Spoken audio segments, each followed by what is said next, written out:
Welcome back na naman sa aking YouTube channel. No? So, pag-uusapan natin yung regarding sa self-authenticator at paano ba i-download to sa PC. Okay, PC client. Yun yung mismong PC client na nila.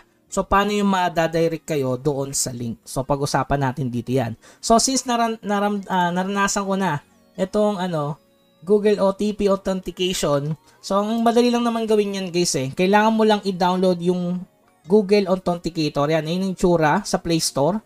Kailangan mo i-download dyan. Then, ilalagin mo dyan yung account mo sa dito sa Odin. So, once na nailagin mo na scan QR kasi magpuproceed to. Pag kinilik mo yan, magpuproceed yan mga bossing. So, click nyo lang. So, sa akin kasi naka authenticator. So, ilalagay ko na lang yung number.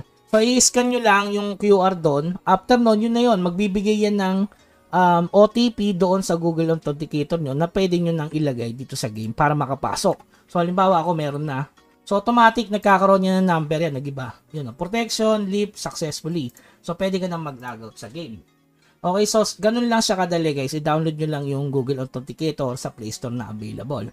So, for security purposes yan. Pangalawa, paano ba i-download to? Punta lang kayo sa site guys. Ayan, Kakao Games.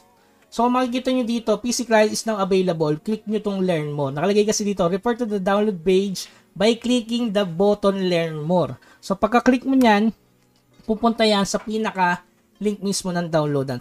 Ito yan, link. Direct download link. Click mo lang. Tapos yan, madadownload na siya. Punta ka sa Ctrl-J. Ayan na siya. Okay? So, i-set up mo na para lumabas to.